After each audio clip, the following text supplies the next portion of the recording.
Thank you, Colleen. And I wish I could be there with you guys. It's a great meeting. I've been there several times. I have the distinct pleasure of having a global position now, and I am in the process of battling COVID all over the world. So it's a challenge, but we're all getting through it together.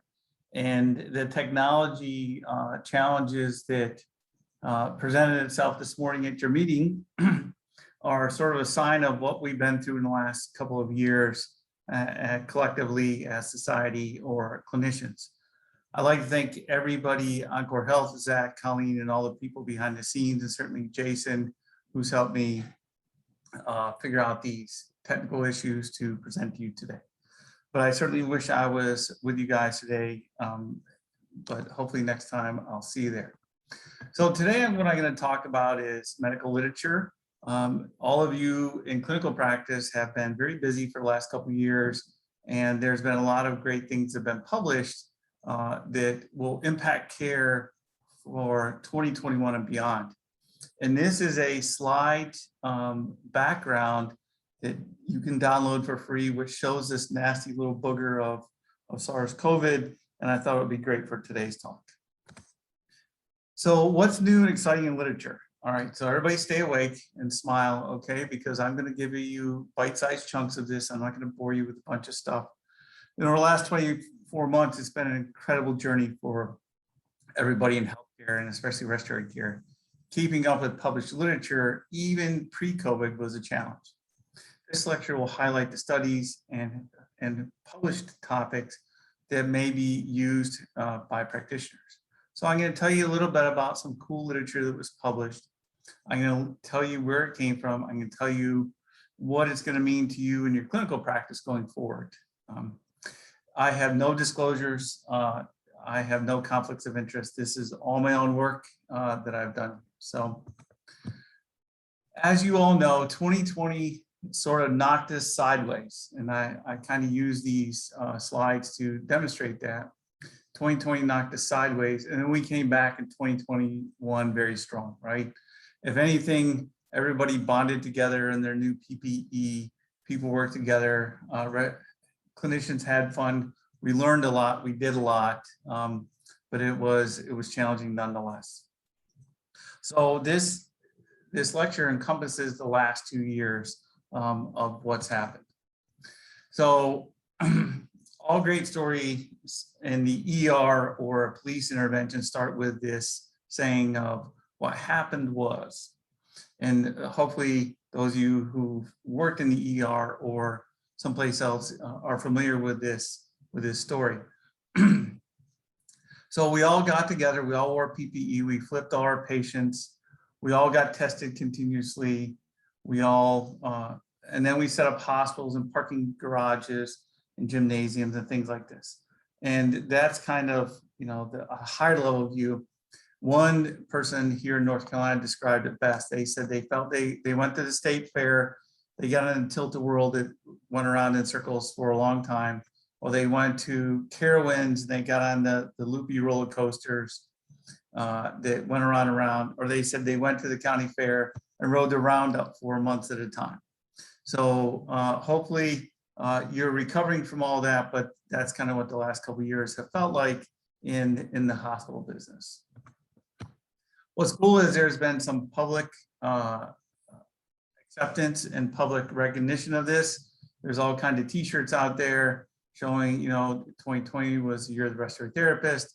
Several states, New York, Maryland, and I think there's a couple other, have license plates now that quickly got approved for respiratory therapists. You see respiratory therapy emblems on the back of cars and all that stuff. So that's pretty cool.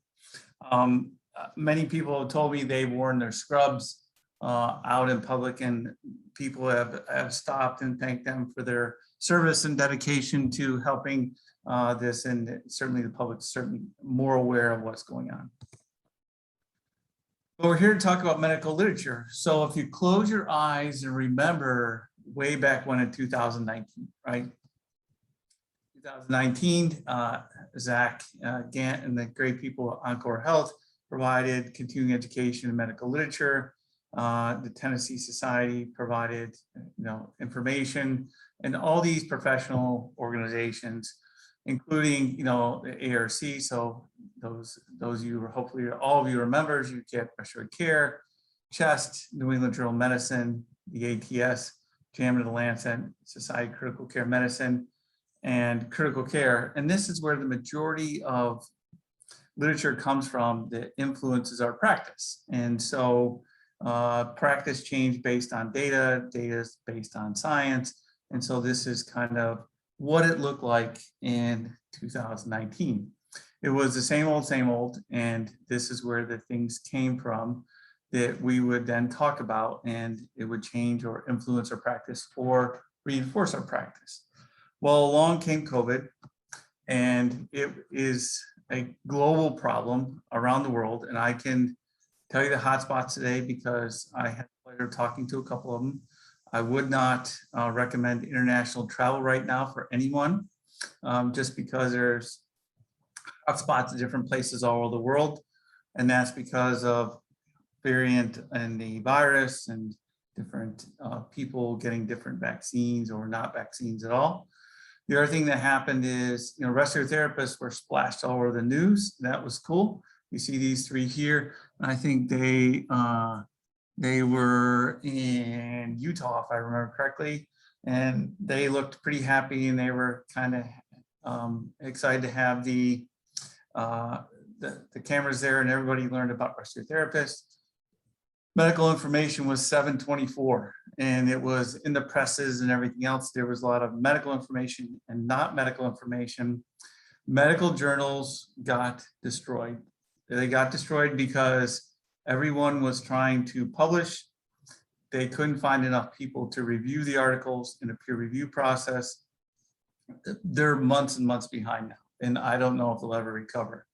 Interestingly, there's been a pushback lately that they don't want to hear more about COVID, but everybody's got a great story. So if you have any information of things you did, it'll help, because unfortunately, many people are predicting a new wave or second wave or third wave or fourth wave, and even a different pandemic. So we've learned a great deal from this, but they got destroyed, and they're still trying to keep up.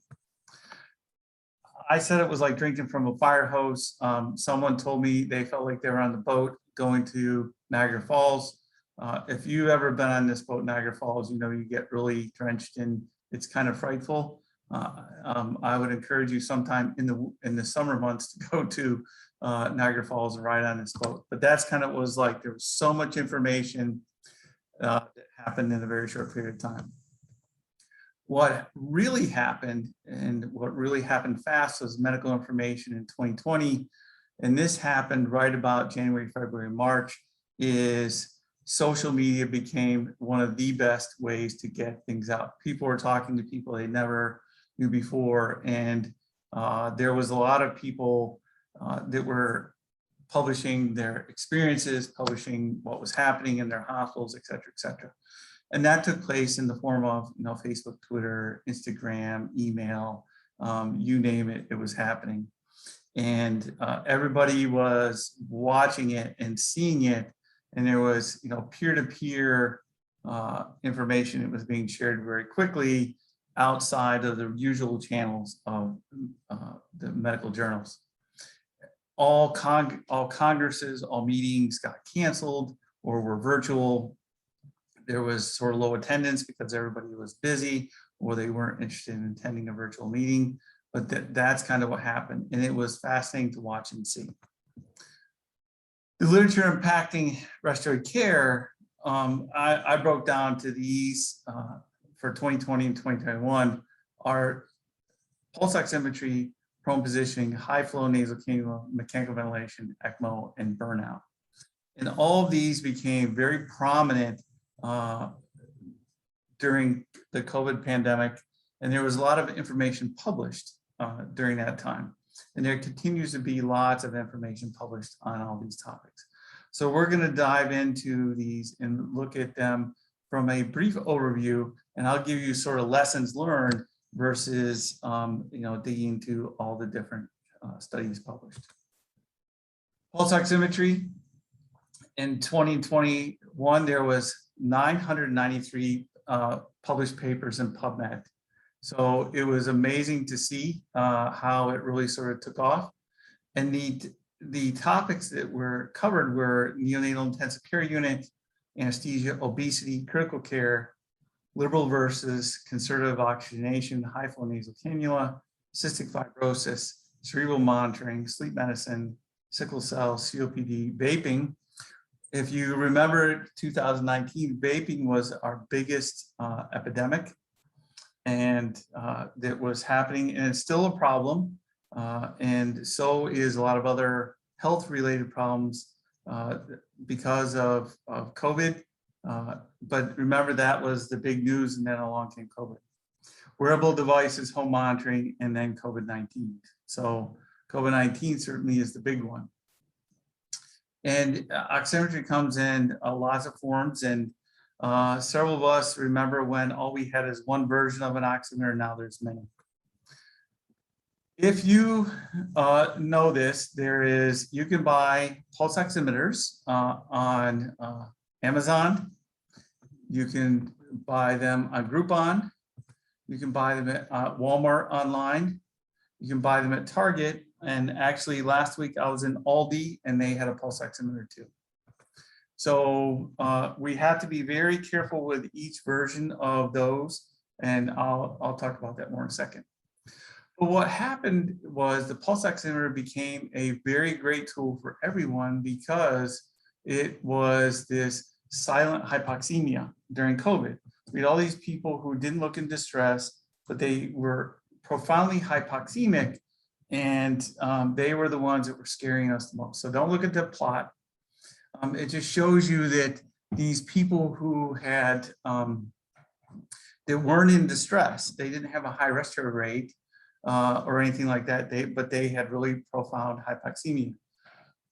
If any of you have ever been hypoxemic, you know that it's very nice. It's described as euphoric, and your SpO2 can be in the 80s and 70s, and you don't feel like you're short of breath, unless you have secretion producing disease or pneumonia or something like that, and then that's exactly how you feel. You feel more short of breath then. This happened to me. I had a really bad pneumonia one time. My sats got down to 70s, and I can tell you that's true. So what happened was many people then got pulse oximeters at home, and they used pulse oximeters at home. And many people use those when it was a very tough time for hospitals. They use these pulse oximeters for a lot of reasons. Then it became, everyone became an expert in pulse oximetry. And it was really interesting because it was this, looking at severity and mortality of COVID pneumonia and looking at patients who had oxygen saturations that were dipping down and became shortness of breath. So if you went to the left-hand side, you were okay, detection for silent hypoxemia. And remember when that was the buzzwords. And then people went into the hospital or got oxygen or were treated by an ambulance, something like that. And it was all due to pulse oximetry signals. And then if they were really hypoxemic and really had high work of breathing, then that's when they got intubation and everything else. And also it's interesting because COVID is a vascular disease as well. And so that's a lot of reason why people didn't appear the same as if they had H1N1 pneumonia or something like that. So it's very interesting. But a lot of people had pulse oximeters, and it was splashed over both medical literature and the news to see this. And there was a big drive for pulse oximeters, and there was a big shortage. So people bought whatever they could find. This is a great study that was done in the Buffalo, New York area, and they issued pulse oximeters to all these people at home. And they found out that if the people had good, reliable pulse oximetry, then what happened was, and this was all done via telemedicine, which was another great thing that happened during COVID, was all of a sudden everybody could see their doctor on their smartphone and not have to go to the hospital or the clinic. So they found all these patients with low SpO2s, and those are the ones that had to go to the hospital. And though the ones who had higher SpO2s, even though they felt bad, they didn't go to the hospital. And I think that was great because that helped shift the utilization of healthcare during that time. So it's really quite an interesting series of events that happened with technology. Because if you think about 2018, a hospital would never, or 2019, a hospital would never issue a pulse oximeter to a patient. But it's sort of interesting how it happened and happened quickly to help screen the patients at home to try and keep everybody out of the hospital just because beds were short and certainly staff was stretched. So lessons learned is we as clinicians need to be technical experts. That includes reading the instructions for use. That's also called the manual. All the fingertip pulse oximeters come with this little spreadsheet or this little sheet, and it has all kinds of labeling on it. And what we find is that a lot of these have higher error rates, and a lot of these aren't as sensitive. And also we have to ensure that the signal strength and the readings are correct. Because if you have a $19 pulse oximeter and someone's waving it around and it says 80%, then we have to make sure we get a good signal reading on it. And that's really important. And also we have to be, experts in physiology because of what do we do with a low reading, and can we manage the patient at home, or what do they need for other intervention? And then looking at what's approved by the FDA, what's not approved by the FDA, and that's a whole nother discussion we can have, but you really have to look at it. And I don't know if I will trust something that I buy in Walgreens versus something that is probably by one of the manufacturers that are there with you today. And there's going to be a lot of more information forthcoming about the sensitivity and specificity of these devices, and some are really challenging. And also we need to individualize care. And that's one thing we really learned during COVID is we can put people in boxes and certainly lump everyone together, but we really have to look and see what the individualized care, the individual needs. And also go back to the basis of it too. Somebody's wearing fingernail polish, somebody's dehydrated, all those kind of things. And it can be used as a great vital sign. And it's used as a great warning sign, a powerful tool. And there was Andrew Lux, who's this great doctor out there in Seattle and a great friend of the respiratory care community. He published this great thing, potential pitfalls and practice guidelines. And it's helpful to see what's in there to be used for patients and caregivers. But as you all know, when you interface with patients, they'll give you pulse ox readings, and then you have to take those with a grain of salt until you measure it and you see yourself. And you have to coach and teach people how to do their own pulse oximeters to remain still and then make sure they get a good, steady, and reliable signal if that's what they do at home. So that's pulse oximetry. Very interesting how it leapt into mainstream society. Prone positioning. There was prone positioning, if you recall, has been around for decades and decades and decades. It never showed any outcome benefit until one study came along of ICU care. And in the last 2 years, there's been 1,183 papers on prone positioning. And it's very simple. It's very low tech, which means you just flip the patient on their belly. And in the upper part of this, you see the patient in supine and prone. And then everybody became very, very aware of awake proning, which meant the patient was not on the ventilator, was not sedated, and they were just on their own. And they use, what we all call postural drainage or positioning. And as respiratory therapists, we learned this in school and we did it. And this was on our boards and everything, but it became mainstream. And, even with even with patients who weren't intubated, who were on low flow, to I talked to several centers and who had units of people that they were just flipping on their belly and keeping there as long as humanly possible. And that seemed to work out really well. And that a lot was driven by data. And here's JAMA Internal Medicine showing that, you put the patient who's hypoxemic on their belly and they're awake, and you put them on their belly, and the SpO2 goes up.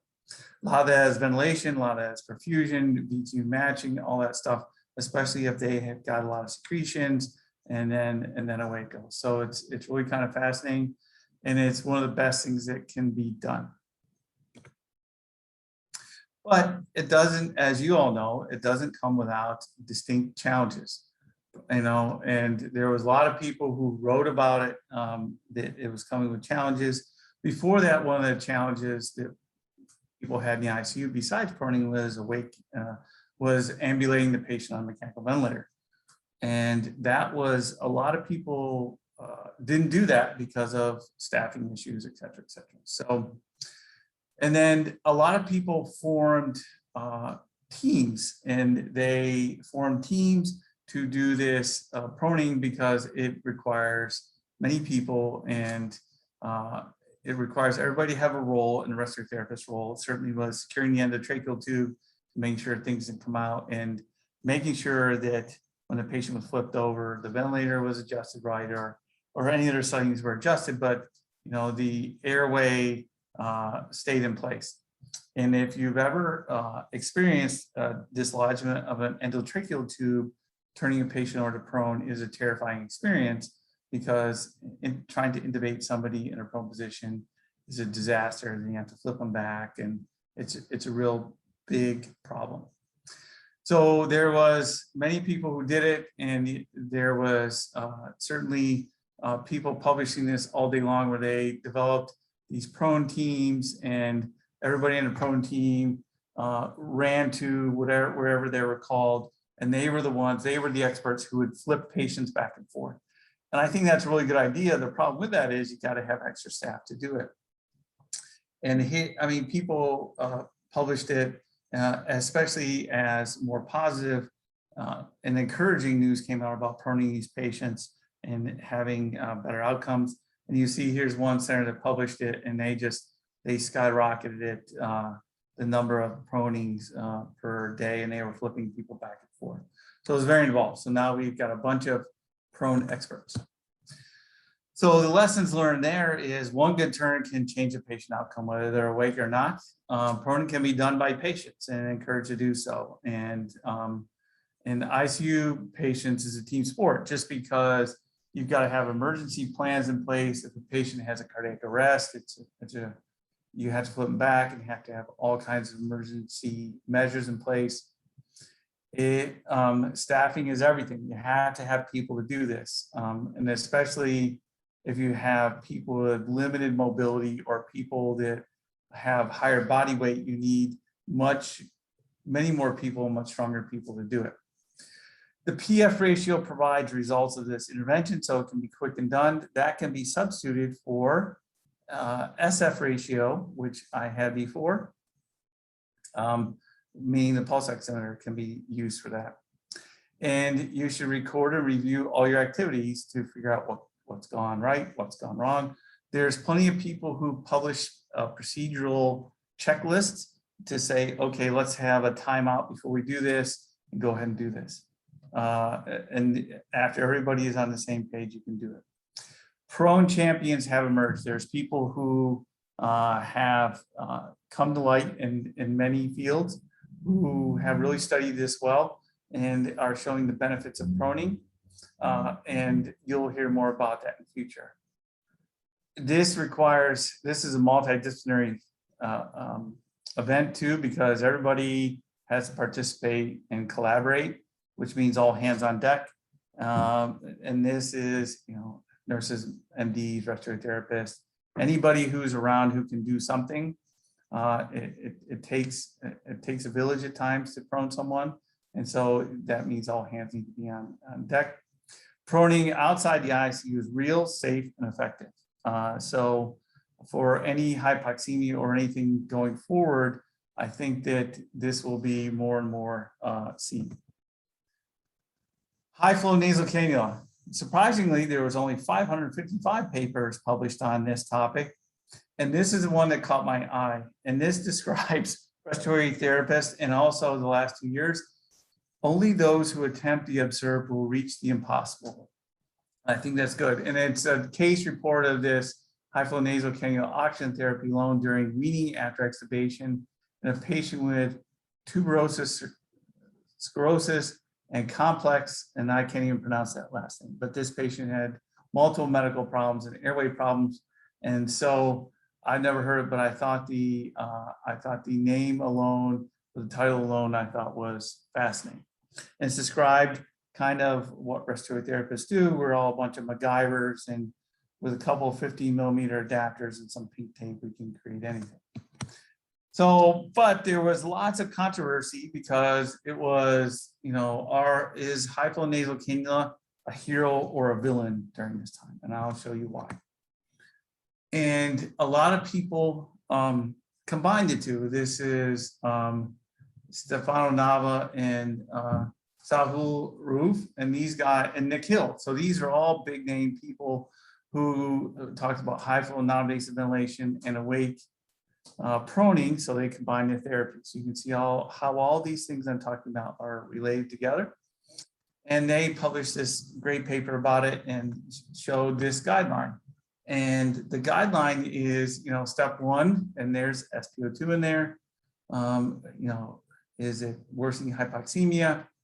And then do you, and here's the PF ratio or SF ratio.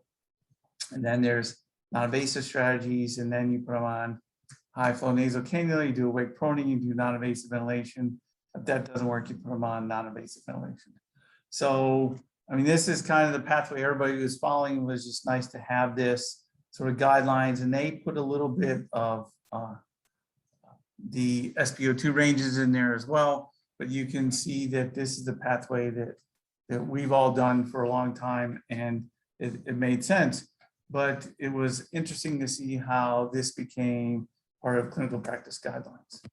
The ARC did the same thing, which is, infection control in patients with early hypoxemia, consider high flow nasal cannula.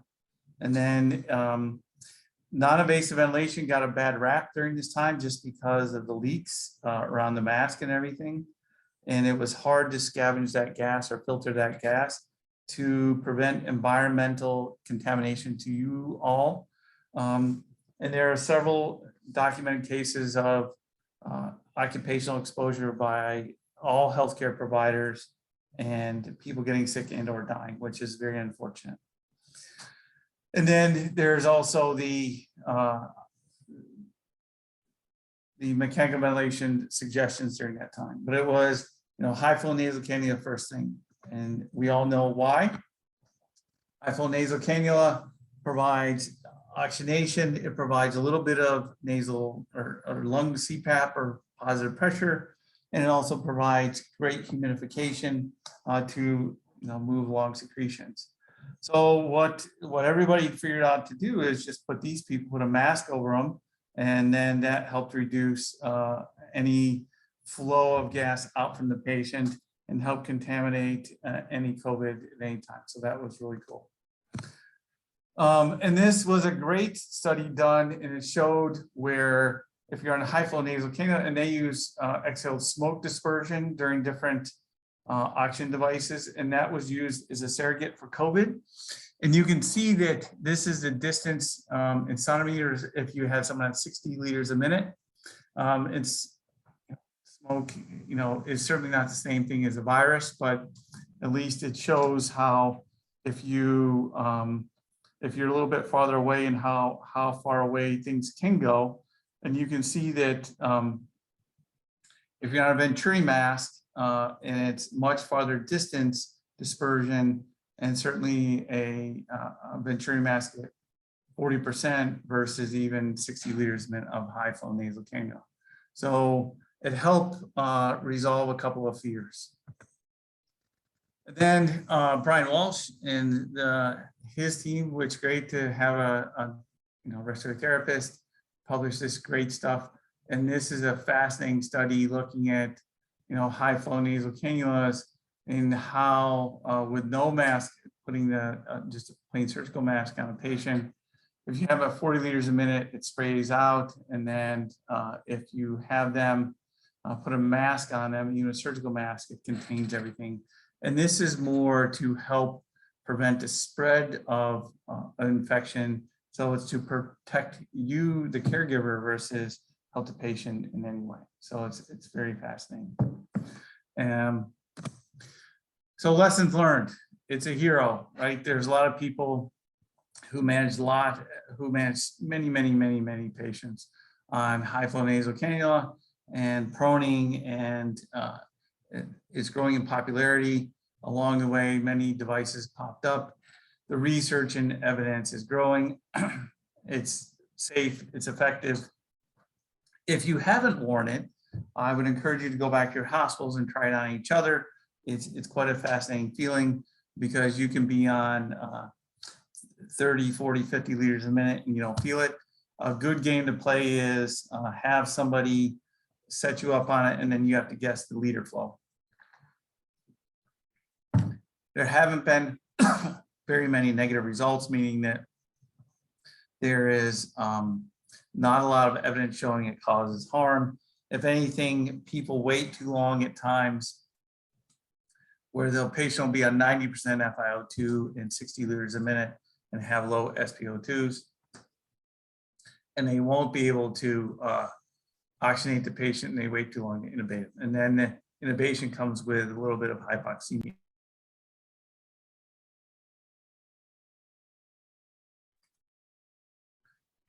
It's well used beyond the floor or the ICU. It's on the general care wards, the emergency department, NICU, PICU, or procedural sedation, and so on.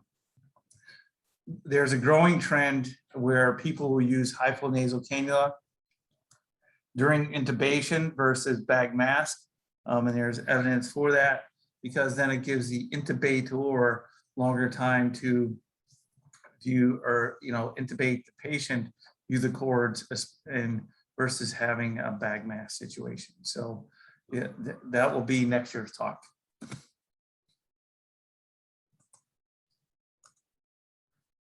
Mechanical ventilation, holy cow. This was amazing explosion because there's the topics just exploded during that time. My literature search may be a couple months old, but there was, probably 7,000 or 8,000 papers during this time on mechanical ventilation. And it's all these great topics we talked about, but certainly COVID-19 dominated. Another one that popped up was ventilator sharing, where we all came together and figured out if we run out of ventilators, how are we going to share them? And that was a lot of work by many people, and only a couple of patients had to endure that I know of. There's still, there's a lot of great models for it, but I only know a couple of places who've done it, and we will see going forward. And that is, that's really a sign of how severe this pandemic was. Hopefully you didn't have to make those decisions yourself. But there is a great deal of information still coming out about this. So what happened was, it was fantastic. We had this nice ICU on the upper left-hand corner. Then we said, okay, we're running out of ventilators. Let's get all the ventilators we can find. If anybody's got a ventilator, we have it. And there is the sharing model in the upper right-hand corner, where people went ahead and did this two patients, one ventilator.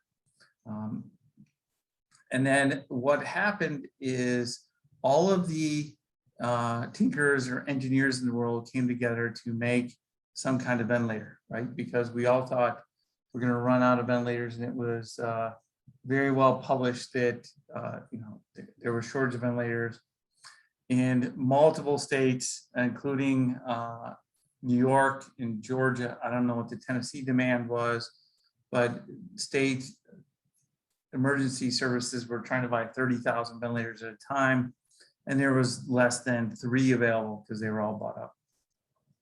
But there was a lot of interesting innovation that came along. A lot of them were these bag squeezers, which I always thought were very interesting. And the FDA approved a couple of them for emergency use, but I don't know if they ever got used on patients, but it was kind of fascinating to see. And I think that the one down here at the bottom is one of the better ones because at least it has a pressure manometer on it and things like that. But there's many people who worked forward in doing this great amount of work. And the industry responded. You know, there are several people who went and, you know, partnered with Ford and partnered with other great big manufacturers. But then what happened is, then all these huge government contracts got canceled. So there's lots of ventilators on the market. I'm in the global business and I see lots of manufacturers all over the world. So we'll see what happens in the next couple of years of who's left, because several companies can't or don't have enough business to fill the orders or make the orders. But the mechanical ventilators are changing as we go. So what happened though is this should be no surprise to anybody if you are older. And certainly genders matter during this time. But if you're older and you're on mechanical ventilator during COVID, and you have any other health problems such as diabetes, hypertension, obesity, many states had older males who were not, who were either Hispanic or Black, had challenges there. And so it makes sense that the older we get, because you're going to have more health conditions, the less survival on mechanical ventilation. This is a moving target. This was just a great data shot that I saw, and I thought it was a great amount of information, and it should make sense to everyone. Well, what we did is we all thought, well, this looks like ARDS. We should go ahead and treat it like ARDS. Dr. Luciano Gattinoni, who has done many things in our profession over time, and he's an Italian who now lives in Germany, and he published this great article, and it was actually not even an article, it was simply an editorial talking about the different types, the type L and type H, and we then changed everything because we thought if they have low compliance or high compliance or elastance, then we have to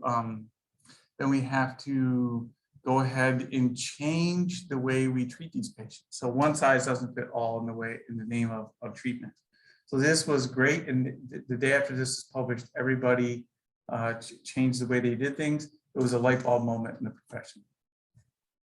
Part is because you can look at the CT scan and see where the PF ratio is and see how, you know, the patient with, you know, more of an ARDS picture has, and this is looking at Hounsfield units and showing that they may be hypoxemic, but they may have clear lungs. And this is the people who have vascular problems more than anything else. So it was really great because then I think a whole lot less people got intubated. They were managed on high flow nasal cannula or other mechanisms and put prone and just rode out the storm versus being put on mechanical ventilators. And this is basically, you know, the summary of all the things that he said. And it was great because this gave us a roadmap. And if you remember the pandemic when it started, the Italians had it before us, or Europe had it before us. So Dr. Gattinoni and all the people in Europe got hit before us, and we learned from their crisis over there, and it was fantastic. So it goes to show you, once again, individualizing the patient and really figuring out why the patients on the mechanical ventilator are important steps. So what are the lessons learned? RTs were in the news for many great things. The general public were aware of mechanical ventilators and RTs. Emergencies trigger innovation and cooperation, and there's plenty of literature about that. Mechanical ventilation is an evolving field of great research. If you did anything during this time, publish your stuff because we can all learn from it. Clinical care in mechanical ventilation must be individualized per patient and based on physiology. Technology is secondary to oxygenation because that's why a lot of these people died, was oxygenation failure. Every patient counts. We can learn from each and every one. One person can change the world, which is Cannula, right? And he's a great guy. If you ever see one of his lectures or look up one of his lectures, he's entertaining and very brilliant.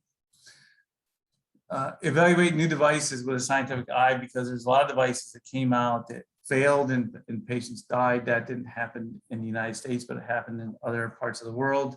So you have to look at a device and say, can I use this and how does it work? We are better and wiser than we were on January 1, 2021 when it comes to all this stuff.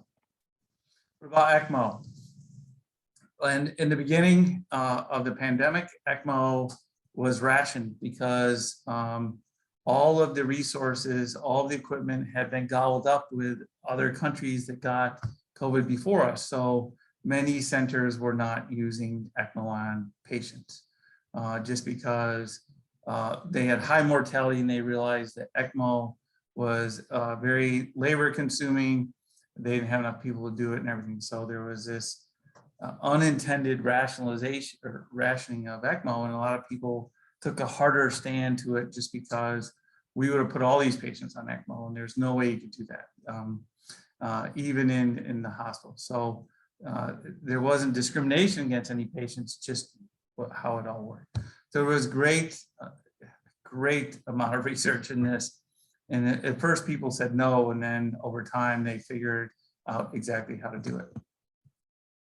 And this is, what happened in a lot of places is the ECMO went from ECMO initiation to extubation, and they got better as they went because of, learning how to select the candidates better, learning how to manage the patients better on mechanical ventilation and everything else, because it was a different disease than anything that many people had seen before. So it was fantastic. And then a great number of people lived. So I think that's another great sign.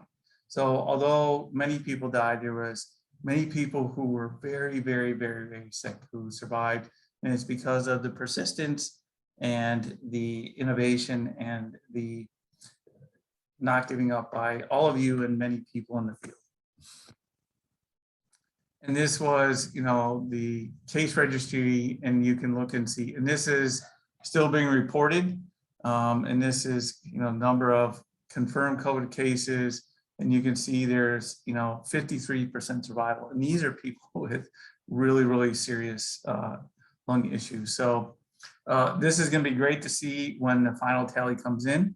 I look forward to when COVID is gone, but it's very interesting.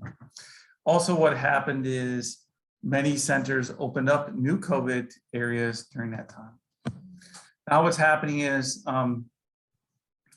you can get an ECMO specialist certification. Prior to COVID, it wasn't the case. And you can get that, and there's a society that's popped up for ECMO specialists. I would encourage you to do this. This gentleman on the right is, his name is Ed Darling, and he is now in Syracuse, New York, and he's the person who taught me everything I know about ECMO. So I can tell you this would be a very good course to do. So it's fascinating how this certification popped up during that time. ECMO technology continues to evolve. Patient selection is a huge consideration. The number of patients grow. Certainly the number of sites grow. It used to be done in only large hospitals, and now many smaller hospitals can do it too. Number of indications continue to grow.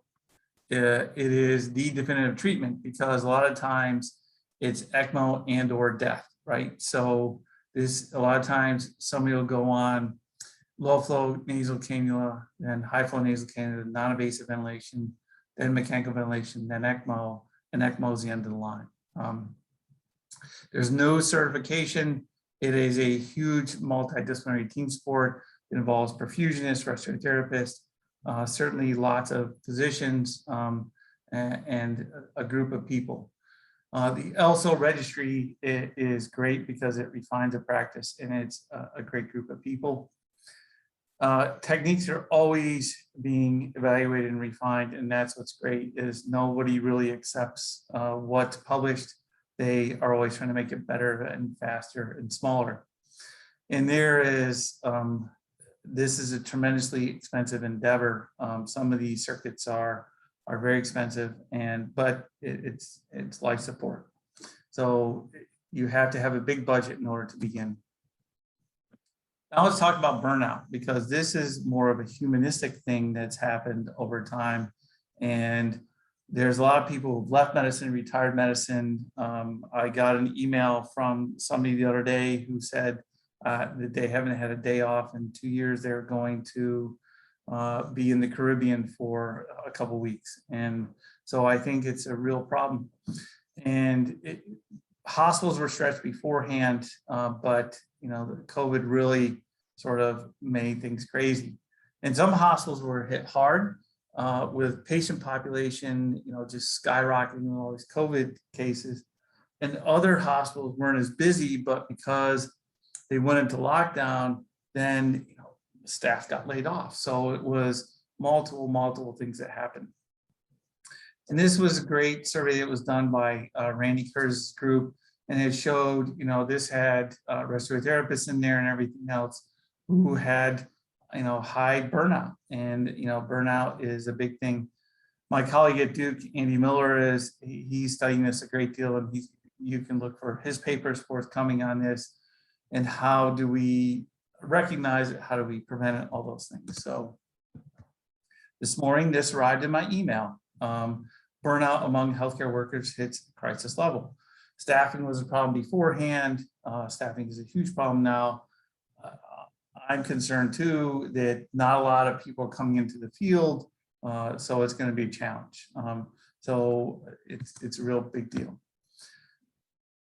Harvard has a great think tank, and here's expert advice for healthcare workers. I am not a professional in this field, but I can tell you that this is a big deal.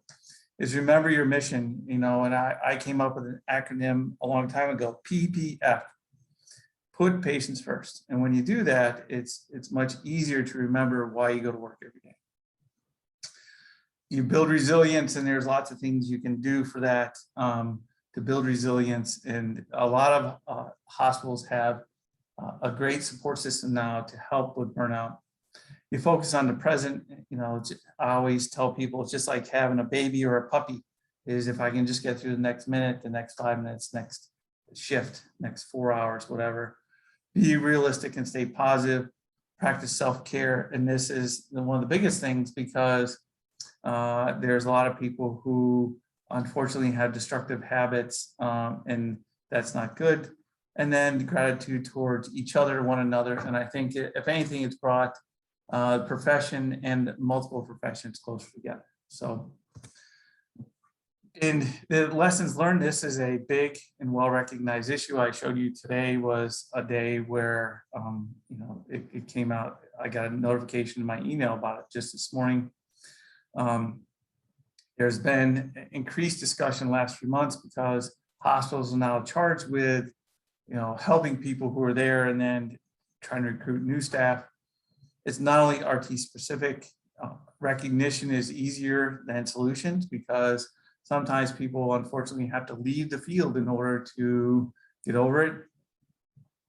COVID-19 has accelerated the issues. Hospitals really need to address this issue, and very quickly. And this is a multifactorial thing. It just can't be, oh, here's more money per hour type thing. And there's a long-term impact, just because there's going to be a change and shifting of staffing and having to backfill all the people who left or retiring and things like that.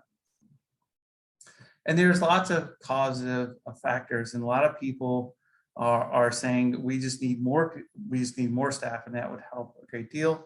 If this impacts you, please seek assistance. And there's more resources and not studies that are needed, just because this has been well identified and the solutions need to come forth. So